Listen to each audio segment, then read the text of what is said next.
일어나.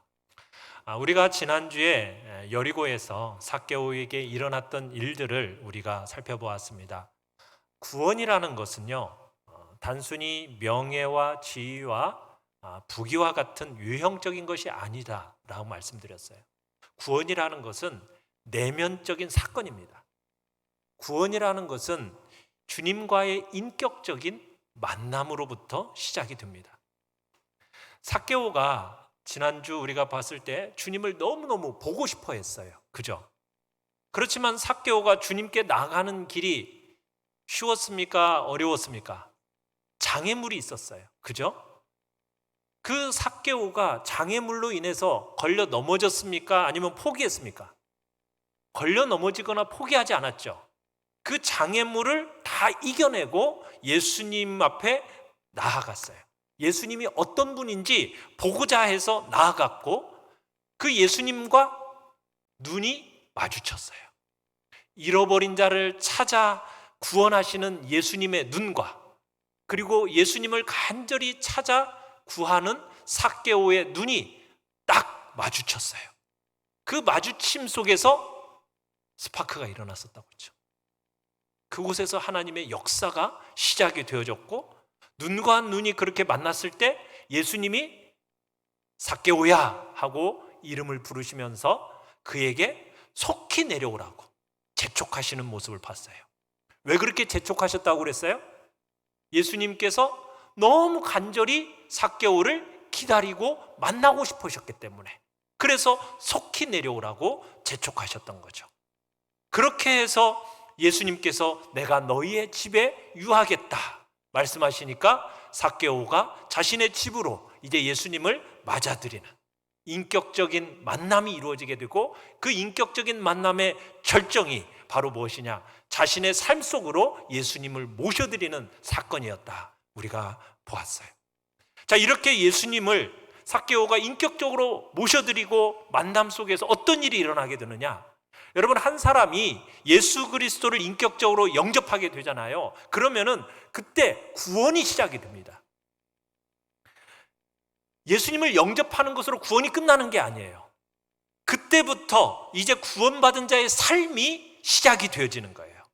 그래서 어떻게 보면 삭개오의 이야기는 우리의 이야기이기도 합니다. 삭개오가 주님을 만났을 때 어떤 일이 일어났는지를 보면서 여러분들이 오늘 우리의 상태를 한번 돌아보시고 우리의 삶에 삭개오의 삶에 일어났던 그런 변화가 나에게도 일어나기를 간절히 사모하면서 기대하는 마음으로 오늘 말씀을 같이 살펴보도록 하겠습니다. 자, 삭개오가 주님을 모셔드렸을 때 어떤 일이 일어났을까? 자, 1번 첫 번째 변화 1번 같이 한번 읽어봅니다. 시작. 기뻐하고 즐거워하는 삭개오. 자, 오늘 본문 5절 하반절에서 6절 말씀을 우리 같이 한번 읽어보도록 하겠습니다. 자, 앞에 자, 시작. 삭개오야 속히 내려오라. 내가 오늘 내 집에 유하여야겠다 하시니 급히 내려와 즐거워하며 영접하거늘. 자, 주님을 인격적으로 만난 삭개오의 삶에 일어난 첫 번째 변화 무엇이었을까요? 바로 즐거움과 기쁨입니다. 즐거움과 기쁨. 여러분, 이것은 그냥 좋다 생각하는 그런 즐거움과 기쁨이 아닙니다. 이건 훨씬 중요한 내용이에요. 왜냐하면은 이 즐거움과 기쁨이라는 것은 우리의 삶을 움직여서 뭔가를 하게 만드는 힘이 바로 즐거움과 기쁨이기 때문이에요. 기쁨이 있어야 사람이요 뭔가 어떤 것을 하고 싶어 하는 거예요. 즐거움이 우리 마음속에서 동력이 되어서 어떤 일을 하게 만들어주는 겁니다. 자, 오늘 본문에서 삭개오가 주님을 인격적으로 모셔드렸을 때 삭개오의 삶의 첫 번째 반응은 뭐라고요? 기쁨과 즐거움이에요. 자, 그러면 예수님을 믿으면은 여러분의 인생 속에 어떤 어려움도 없고 오직 기쁨과 즐거움만 가득하다는 이야기를 하는 걸까요? 그건 아닙니다. 여러분, 예수님을 믿고 나서도요 여전히 슬픔이 있어요. 아픔이 있어요. 여러분, 우리가 사랑하는 사람을 잃을 때도 있습니다. 예수님을 믿고 나서도 이 세상을 살면서 다양한 이유로 우리의 삶의 아픔과 슬픔을 경험하게 돼요. 자, 그런데요, 그런 세상을 살아가는 성도들의 삶에 주님이 주시는 기쁨이 있는데, 이 기쁨은 우리가 흔히 말하는 좋은 일이 있을 때 좋아하고 슬플 때 슬퍼하는 그런 종류의 기쁨이 아니에요. 하나님이 우리에게 주시는 기쁨은요, 삶의 모든 자리에서 변함없이 우리 속에 있는 참된 기쁨입니다. 여러분의 삶에 슬픔이 찾아오더라도 그 순간에 여러분의 한 영혼의 한쪽 귀퉁이 속에 그 기쁨이 여전히, 근원을 알 수 없는 위로와 기쁨이 여전히 여러분의 영혼 속에 존재하고 있다는 거예요. 그래서 환경이나 상황이나 조건에 상관없이 그런 것에 의해서 왔다 갔다 하는 기쁨이 아니라 여러분의 삶의 시련을 통과하는 그 순간조차도 빼앗기지 않는 참된 기쁨이 예수 그리스도를 영접하고 모셔드리는 그 사람의 마음 속에는 존재하고 있다는 사실입니다. 예수님께서 제자들을 떠나기 이제 얼마 전에 요한복음에는 이런 말씀을 하셨어요. 같이 한번 읽어보겠습니다. 요한복음 16장 22절의 말씀입니다. 같이 읽습니다. 시작. 지금은 너희가 근심하나 내가 다시 너희를 보리니 너희 마음이 기쁠 것이요 너희 기쁨을 빼앗을 자가 없으리라. 자, 하나님께로부터 우리에게 주어지는 기쁨은 어떤 기쁨이라고 얘기하고 있어요? 빼앗기지 않는 기쁨이라는 거예요. 빼앗아갈 자가 없는 기쁨이라는 거예요. 어떻게 하다 보니까 빼앗기는 그런 기쁨이 아니라 빼앗아갈 수 없는 그런 기쁨, 참되고 영원한 기쁨, 그 기쁨이 우리에게 주어진다는 것입니다. 사랑하는 성도 여러분, 우리가 주님을 인격적으로 만나는 순간 삭개오의 삶에 주어졌던 그 즐거움과 기쁨이 여러분의 마음속에도 회복되고 경험되고 누려지십니까? 성경은 우리에게 이야기합니다. 기뻐하라, 권면을 합니다. 자, 빌립보 4장 4절에서는 어떻게 기뻐하라고 얘기하고 있습니까? 같이 한번 읽어보죠. 시작. 주 안에서 항상 기뻐하라. 내가 다시 말하노니 기뻐하라. 어떻게 기뻐하라고요? 항상 기뻐하래. 여러분, 항상 기뻐하고 계세요? 여러분, 어떻게 항상 기뻐할 수 있어요? 성경은 우리에게 항상 기뻐하라고 명령을 하고 있어요. 우리가 잘 알고 있는 데살로니가전서 5장 16절로 18절에 보시면은 뭐라고 얘기했어요? 항상 기뻐하라, 쉬지 말고 기도하라, 범사에 감사하라. 우리의 삶을 세 가지의 특징을 짓고 있죠. 기도와 감사, 그뿐만 아니라 또 뭐예요? 기쁨이 우리의 특징이라는 거예요. 우리 믿는 성도들에게 있어서의 특징, 기쁨, 기도, 감사라는 거예요. 그런데 기쁨은 어떤 기쁨이라고요? 항상 기뻐하는 기쁨이라는 거예요. 여러분, 우리가 주님을 인격적으로 만나게 되면 우리의 삶에 기뻐할 이유가 생깁니다. 기뻐할 줄 알게 됩니다. 항상 기뻐하는 길이 열리게 되는 것입니다. 세상살이에 근심이 없어진다는 이야기는 아니에요. 질고도 있습니다. 눈물도 있습니다. 그런데 우리 속에는 뭐가 항상 존재하고 있다고요? 빼앗길 수 없는 참되고 영원한 기쁨이 우리가 주님을 인격적으로 만난 그 사람에게 존재하고 있음을 믿으시길 바랍니다. 이 땅에서부터 경험하는 하늘의 축복입니다. 사랑하는 성도 여러분, 구원이라는 것은 단지 죽고 나면 지옥 안 가고 천국 가는 그 정도의 얘기를 하는 것이 아니에요. 주님을 인격적으로 모셔드리는 그 순간부터 여러분들은 구원에 이르는데, 구원받은 하나님의 자녀들에게 복되고 영원함이 시작되어지는데, 그 삶의 회복의 첫 번째 가장 큰 복이 뭐라고요? 기쁨과 즐거움이라는 거예요.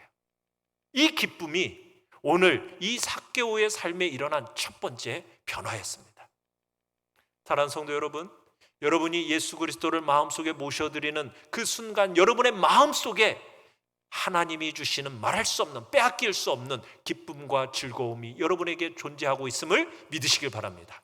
그 기쁨으로 어떻게 기뻐하라고요? 항상 기뻐하는 자리에 여러분들이 있기를 바랍니다. 자, 두 번째 변화는 어떤 변화일까요? 자, 2번을 같이 한번 읽어보겠습니다. 시작. 당연한 것 이상의 것을 하는 삭개오. 당연한 것 이상의 것을 하게 됩니다.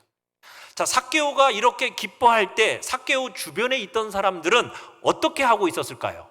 같이 기뻐했을까요? 한번 읽어볼까요? 7절을 같이 한번 읽어봅니다. 시작. 뭇사람이 보고 수군거려 이르되 저가 죄인의 집에 유하러 들어갔도다 하더라.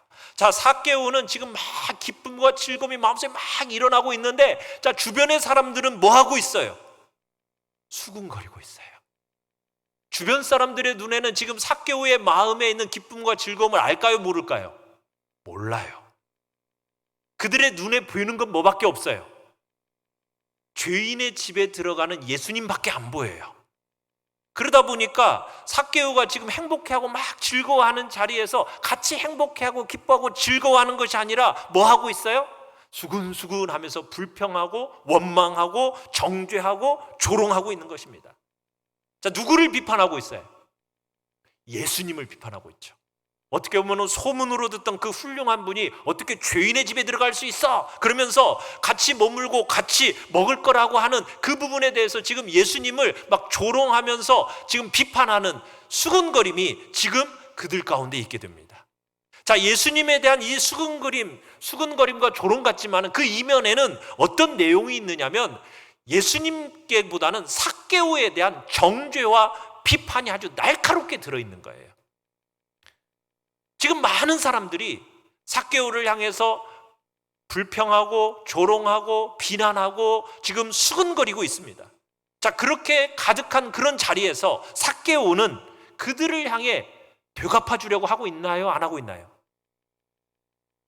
그들을 향한 행위에 대해서 막 삭개오는 분개하고 있나요? 막 분노하고 불평하고 똑같이 비난하고 막 조롱하고 있나요? 어떻게 보면 그런 지옥 같은 현장인데 그 속에서 삭개오는 주옥 같은 신앙 고백을 쏟아내고 있어요. 주변 사람들이 그렇게 수근수근 대는데 삭개오는 그 수근거림에 자신의 그 즐거움과 기쁨을 빼앗기지 않습니다. 그런 것들에 대해서 막 분개하면서 그들과 싸우려고 하지 않습니다. 오히려 마음을 주님께로 향합니다. 그러면서 그 모든 수근거림과 조롱과 비판을 무력화시키는, 그렇게 만들어버리는 보석 같은 아름다운 신앙 고백을 하게 되는 것을 우리가 보게 돼요. 같이 8절을 한번 읽어볼까요? 8절 시작.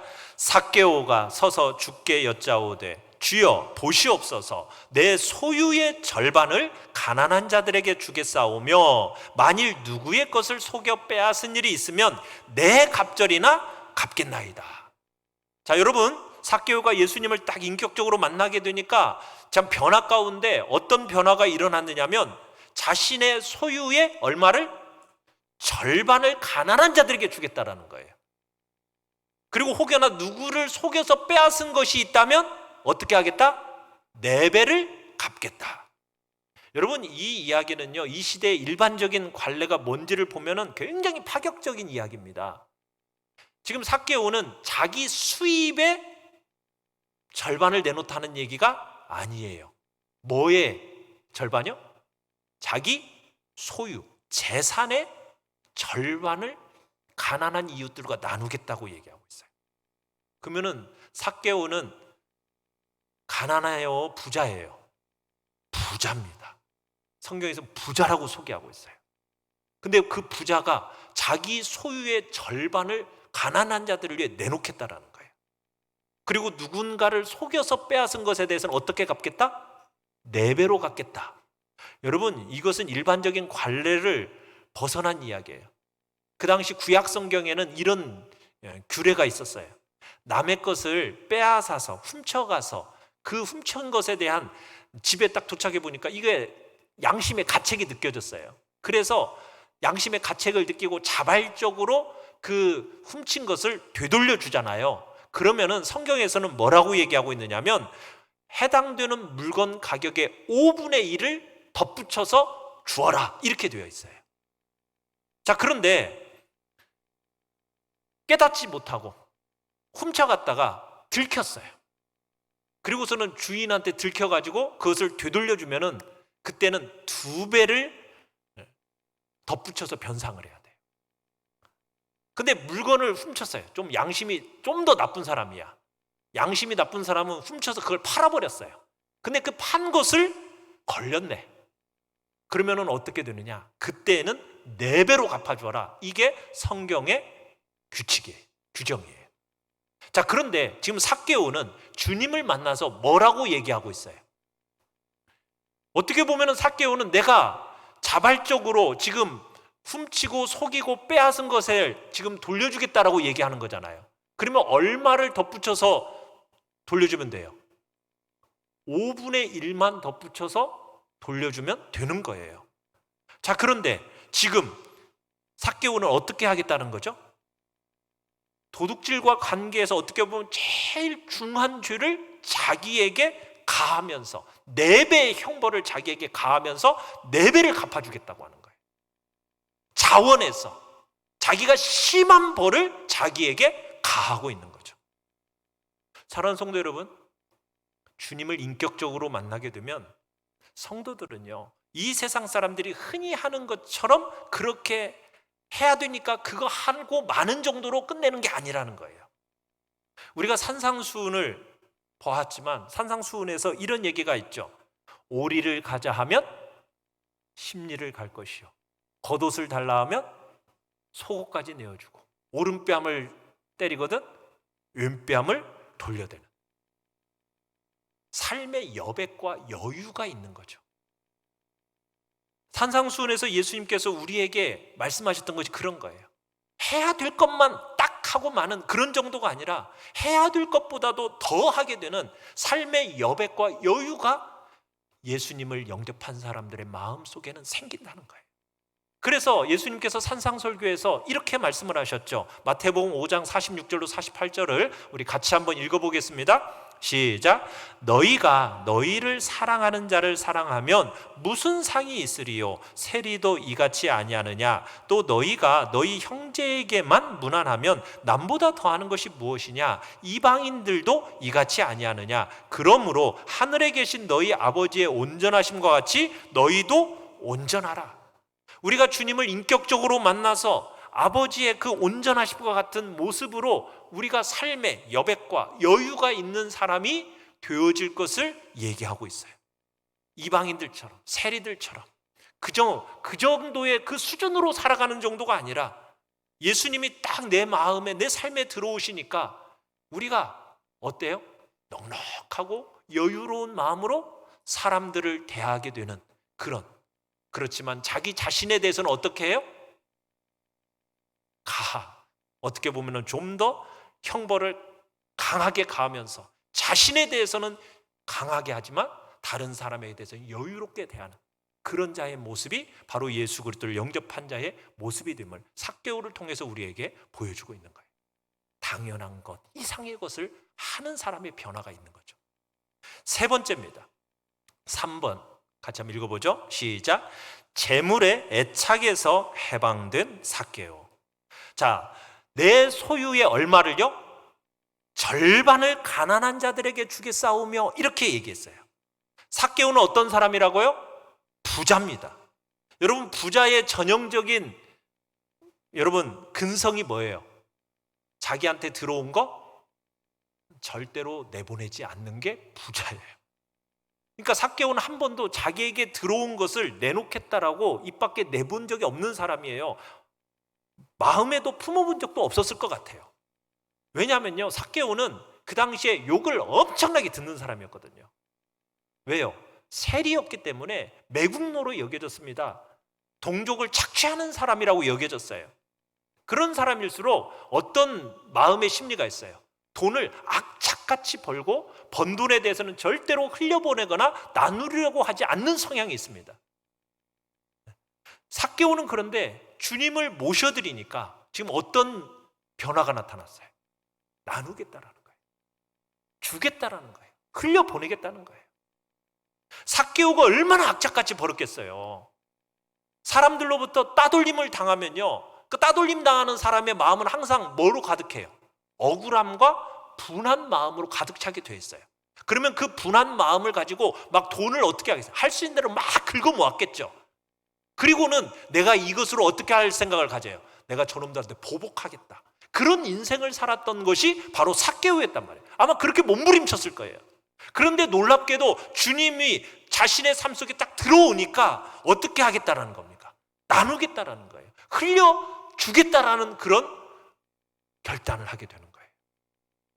여러분, 그러면 왜 어떻게 해서 삭개오가 그렇게 주고 나누는 삶이 가능하게 되었을까요?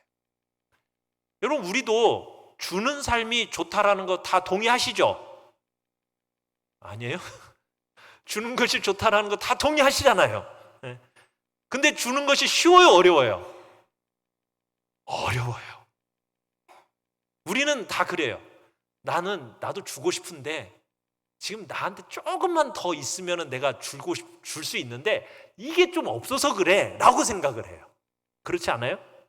내가 지금 있는 것보다 조금만 내가 더 가지면은 내가 얼마든지 더 줄 수 있는데 내게 지금 이게 조금 없어가지고 못 주는 거야 하면서 우리는 주지 못할 핑계를 대죠. 그런데 지금 삭개오의 삶은 어떻게 해서 이렇게 그런 변화가 되었을까? 6절의 마지막 단어를 한번 보세요. 6절의 마지막 단어. 마지막 단어가 뭐예요? 거기에 비밀이 있어요. 영접하거늘이에요. 영접하거늘. 영접한다는 게 뭐예요? 받아들이는 거예요. 이것을 깊이 생각하셔야 돼요. 받아들이니까 어떤 일이 가능하게 되었더라?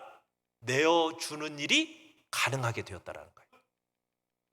삭개오는 항상 움켜쥐던 사람이에요. 들어오면 내놓을 줄 모르던 사람이었어요. 그런데 그의 삶에 변화가 들어왔어요. 다른 사람이 되었어요.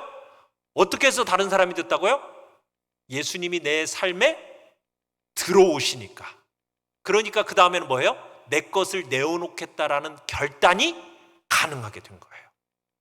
내어주겠다라는 결단은 영접하는 사건이 있었기 때문에 가능하게 된 겁니다. 들어오는 사건이 있었기 때문에 가능한 거예요. 자, 사랑하는 성도 여러분, 세상 종교하고 기독교가 제일 중요한 차이점이 뭔지를 아세요? 세상의 일반적인 종교는요, 언제나 어떤 순서를 갖고 있느냐면 인간이 어떤 절대자라고 여기는 존재에게 먼저 주고 그 대가로 뭔가를 얻어내는 것이 세상의 일반적인 종교예요. 무슨 얘기냐면 내가 먼저 드려서 그분이 만족하고 감동하면은 그분이 좋아서 나에게 되돌려 주는 것. 이게 세상 종교가 가지고 있는 구조예요. 우리가 잘 쓰는 말이 있어요. 지성이면 감천이다. 그 무슨 말이에요? 지성이면 감천이라는 말이. 내가 지극한 정성을 드리면은 누가 감동해서? 하늘이 감동해서 내게 복을 준다. 믿습니까? 아멘? 이 아멘은 어떤 아멘일까요? 여러분, 이건 기독교가 아니에요. 이건 세상의 일반 종교예요. 지성이면 감천은 세상의 일반 종교의 이야기입니다. 내가 지성을 다해서 드리면 하늘이 축복해 준다? 내가 드린 만큼 신의 축복이 내게 받을 거다? 이건 세상 사람들의 생각이에요. 기독교가 아니에요. 기독교는 그런 군조를 가지고 있지 않습니다. 성경은 어떻게 얘기해요? 어떤 순서를 얘기하고 있어요? 먼저 내가 드리는 것이 아니라 먼저 어떻게 해야 돼요? 내가 먼저 받아들여야 돼요. 내가 먼저 받아들인 다음에 뭐 하게 되어 있어요? 내어놓게 되어 있다는 거예요. 오늘 삭개오처럼 먼저 누구를? 예수님을 내가 먼저 받아들인 다음에 그분을 받아들인 것 때문에 내 마음에 즐거움과 감격이 생겨나게 되어지고 그 사랑의 강권함을 받아서 어떤 일이 있어지게 되더라? 내어주는 일이 있어지게 되더라는 거예요. 하나님이 나에게 얼마나 큰 은혜와 선물을 나에게 거저 주셨는가? 이것이 먼저 깨달아지니까 내 마음속에서 그 은혜가 깨달아지니까 어떻게 해요? 내가 하나님이 나에게 행하신 일에 대해서 감사하고 감격하면서 그것이 그 마음이 담겨서 이제는 어떻게 돼요? 나누고 흘러보내는 일이 가능하게 되더라는 거예요. 여러분, 이게 기독교예요. 초대교회가 그런 식으로 세상을 뒤집었습니다. 우리 한국 교회가 처음 이 땅에 뿌리를 내릴 때 여러분 그 당시에 기독교 숫자는 많지 않았지만 이 한국 사회를 바꿔버렸어요. 뒤집어 버렸어요. 그런데 오늘날에 한국 교회의 많은 성도들이 교회 안에서 거꾸로 신앙생활을 해. 세상적인 방법을 가지고 교회 안에 들어오는 거예요. 뭐예요? 교회당 안에 들어와서 뭐 하는 거예요? 옛날에 절에 다녔던 그 습관 그대로, 그 뒤에 가가지고 정한수 떠놓고 빌던 그대로를 교회 안에 가지고 들어와가지고 뭐예요? 내가 하나님께 정성을 다해 드리면은 그 정성을 받으시고 하나님이 내게 뭐 해주실 거다? 축복을 주실 거다라는 그런 생각을 가지고 교회 안에 들어와요. 그랬어요? 우리가 지금 그러고 있더라는 거예요. 내가 정성 들여서 10만 원을 헌금하면 하나님이 10만 원에 30배, 60배, 100배를 주실 걸 믿습니다 하면서 드리더라는 거예요. 여러분, 그렇게 우리는 축복받는 사람들이 아니라는 거예요. 교회는 정성 들이기 위해서 오는 곳이 아닙니다. 교회는 어떤 곳이냐? 하나님의 정성을 내가 깨닫고 감동하는 곳이 교회예요. 내가 100만 원어치 공양을 드리면 100만 원어치 축복을 받을 거다? 여러분, 이것은 세상 종교의 일반적인 계산법이고 교회는 그런 곳이 아니에요. 기독교는 그런 곳이 아니에요. 기독교는 하나님은 온 우주 만물을 창조하신 하나님이십니다. 그분이 뭔가 부족해가지고 우리 인간들에게 여러분 섬김 받을 이유가 하나도 없어요. 그분은 만민에게 생명과 호흡과 정말 모든 것들을 친히 주시는 분이시잖아요. 그 하나님이 우리를 사랑하셔서 어떤 일까지 하셨어요? 자기의 독생자를, 하나밖에 없는 가드를 내어주셨던 분이 하나님이시잖아요. 내가 받아야 할 벌받을 자리에 자신의 아들 독생자를 내어주신 분이 하나님이시잖아요. 우리 그리스도인들은 자신의 아들까지도 아낌없이 주시는 그 하나님이시기니 나를 위해서 정말 내게 주는 것이 아낌없이 주시지 않겠는가, 이런 생각과 마음을 가지고 살아가는 사람이 바로 누구예요? 그리스도인인 거예요. 하나님의 사랑에 감사하고 감격해서 그 하나님의 뜻을 깨달은 자로서 이제는 내가 어떻게 하는 겁니까? 내 자신도 드리고 내게 있는 소유도 드리는 삶을 살게 되는 거죠. 우리는 장차 받을 축복을 바라면서 헌금하는 사람이 아니에요. 우리는 왜 헌금을 해요? 내가 받은 은혜가 크고 내가 받은 은혜가 너무 놀라우니 그것에 감사하고 감격해서 뭐 하는 겁니까? 내가 하나님 앞에 드리는 거지요. 맞나요? 아멘. 신자란 바로 이렇게 예외 없이 내어놓을 수 있는 사람입니다. 내가 받아들였다라는 것을 인식하는 순간 성도들은 기꺼이 줄 수 있는 사람이 되는 거예요. 삭개오는 내가 받아들인 것이 무엇인지를 알았던 거예요. 내가 무엇을 받아들였는지를, 내가 누구를 영접했는지를. 그래서 알았기 때문에 뭐 하겠다라는 거예요. 내 소유의 절반을 가난한 자들에게 주겠다라고 지금 선언하고 있는 거예요. 그래야 삭개오가 이해가 돼요. 여러분이 누구를 영접했는지를 기억하시라고요. 그러면 여러분의 마음이 한없이 넓어지게 되어 있어요. 왜 우리의 마음이 이렇게 좁아져요? 내가 받아들이고 내가 모셔드린 분이 누구인지를 내가 기억하고 생각하지 않기 때문이에요. 여러분, 재산이 반이 엄청나죠? 엄청나게 보이세요? 여러분, 삭개오와 같은 영광의 주님을 받아들인 자의 마음 속에는 재산의 소유의 절반이 크게 보이지 않더라는 거예요. 내가 받아들인 이가 누구인지를 아니까. 그래서 영광의 주님을 마음에 받아들인 사람은 뭐더라? 재물의 애착에서 해방되는 변화를 경험하게 되는 겁니다. 자, 네 번째 변화입니다. 4번 시작. 필요를 가진 사람들을 보게 된 삭개오. 자, 주님을 마음에 모셔드리는 그 순간 이제 눈이 열려요. 어떤 사람이 보이기 시작하느냐? 필요를 가진 사람이 보이기 시작해요. 우리가 예수님을 모셔드리기 전에는요, 우리의 마음을 누가 다스렸냐 하면 욕심이 다스려요. 욕심이 다스리니까 우리의 눈이 언제나 어디를 바라봐요? 나보다 돈이 더 많은 사람, 나보다 능력이 더 출중한 사람. 그런데 자꾸 눈이 가 있어요. 그러다 보니까 어떻게 해요? 어떻게 하면 내가 더 많이 끌어모을까? 내가 어떻게 하면 더 많이 성취할까? 어떻게 하면 더 많이 가질까? 여기에 이제 이런 생각밖에 못 해요. 그런데 주님이 우리의 삶에 딱 들어오시면요, 눈이 열려요. 눈이 열리면서 뭐가 보이기 시작할까요? 약한 사람이 보여요. 가난한 사람이 보여요. 아픈 사람이 눈에 들어오는 거예요. 여러분, 이것이 성도가 되었을 때 일어나는 중요한 변화입니다. 너무나 중요한 변화예요. 우리가 욕망에 사로잡혀 있으면요, 언제나 나보다 잘 사는 사람, 거기만 눈에 들어와요. 우리가 옛날에는 차 한 대만 있어도 굉장히 그냥 뭐 이렇게 아주 좋았잖아요. 그러다가 이제 차들 너다나다 다 가지고 다니는데, 내가 중고차를 하나 샀어요. 그러면 중고차를 탄 사람은요, 걸어 다니는 사람은 눈에 안 들어와요. 누구만 들어와요? 대중교통 타고 다니는 사람은 눈에 안 들어온다니까요. 누구만 들어와요? 나보다 좋은 차 타고 다니는 그 사람만 눈에 들어와. 여러분, 우리의 마음이 그래요. 욕심이 지배하니까.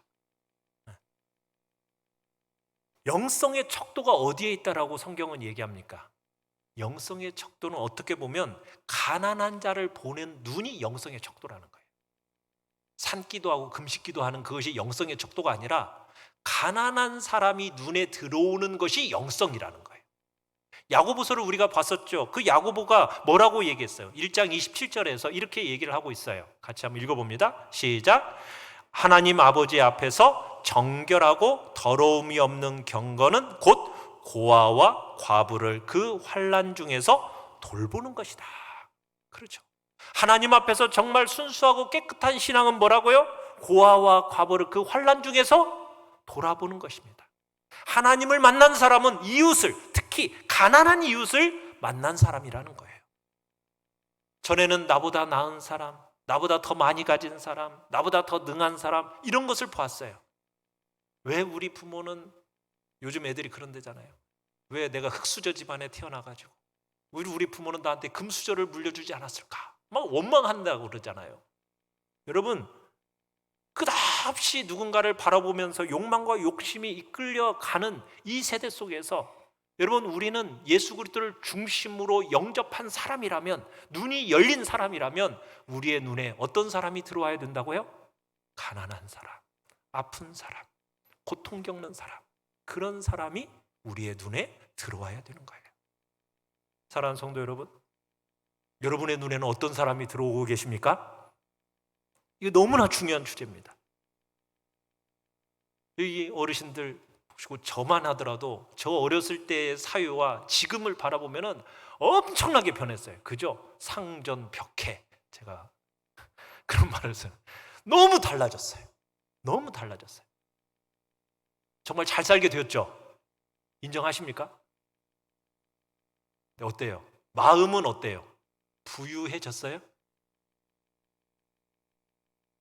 감격이 있나요? 감사가 있나요? 옛날보다 훨씬 많이 가지게 되었지만 나눔이 있나요? 아니죠. 오히려 분노하고 억울해하고 불평하고 비판하고 이런 걸 끝도 없이 쏟아내는 것이 오늘 이 시대의 현주소라는 것. 사랑하는 성도 여러분, 이 땅의 다른 삶의 방식, 여러분 누가 흘려보낼 수 있겠어요? 바로 아무도 할 수 없습니다. 예수 그리스도를 알고 그분을 내 삶에 영접한 그 사람들만이 여러분 세상을 향한 보는 눈이 열리면서 우리가 그런 삶을 살 수 있게 되는 거예요. 이미 상당한 정도를 소유하고 있고 이루었는데도 끝없이 뭔가를 향해서 더 이루어야 된다고, 더 가져야 된다고, 더 소유해야 된다고 몸부림치며 살고 있다면 우리 자신을 한번 돌아봐야 됩니다. 우리에게 허락하신 것이 많든 적든 내가 있는 그 자리에서 주님이 주시는 마음을 가지고 아픈 사람, 고아와 과부와 여러분 가난한 자고 소유된 자들, 그런 자들을 바라보고 도울 길이 없는가, 그런 것을 찾기를 간절히 바랍니다. 여러분이 할 수 있는 다양한 방식으로 그 가난한 사람들이 눈에 들어왔다면 여러분 그들이 눈에 들어오자마자 지체 없이 정말 주고 나누기 시작하는 자리에 있어야 할 것입니다. 그게 바로 삭개오였던 거예요. 그래서 소유의 절반을 끄집어낸 거예요. 아까워하지 않은 거예요. 주저하지 않은 거예요. 흘려보내고 나누기 시작했던 것입니다. 다섯 번째입니다. 어떤 변화가 있었습니까? 같이 한번 읽어보죠. 시작. 과거의 잘못을 인정하고 변상하는 삭개오.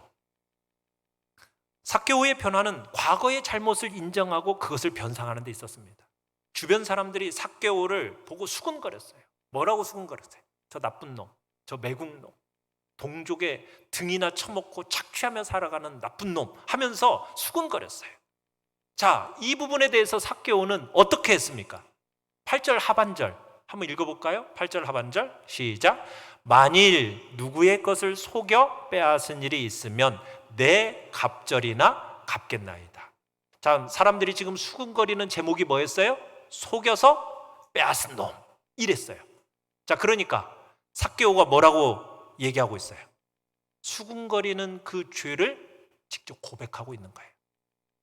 누구의 것을 속여 빼앗은 일 내가 내 갑절로 갚겠습니다. 고백하는 거예요. 자기의 죄를 자기 입술로 인정하는 겁니다.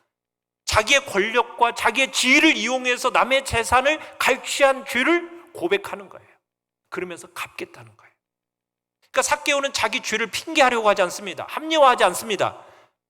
점령지 국가에서 나도 먹고 살려다 보니까 이럴 수밖에 없었다, 어쩔 수 없었다 이렇게 말하지 않습니다. 내가 누군가의 것을 속여서 빼앗은 일이 있다면 4배로 갚겠습니다. 자기의 죄를 인정하고 제일 중한 죄에 해당되는 벌을 자초하면서 자기 죄를 인정하고 있는 거예요.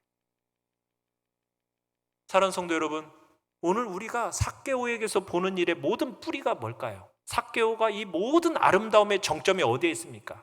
8절 상반절을 같이 한번 읽어보겠습니다. 시작. 삭개오가 서서 주께 여짜오되 주여 보시옵소서 내 소유의 절반을 가난한 자들에게 주겠사오며.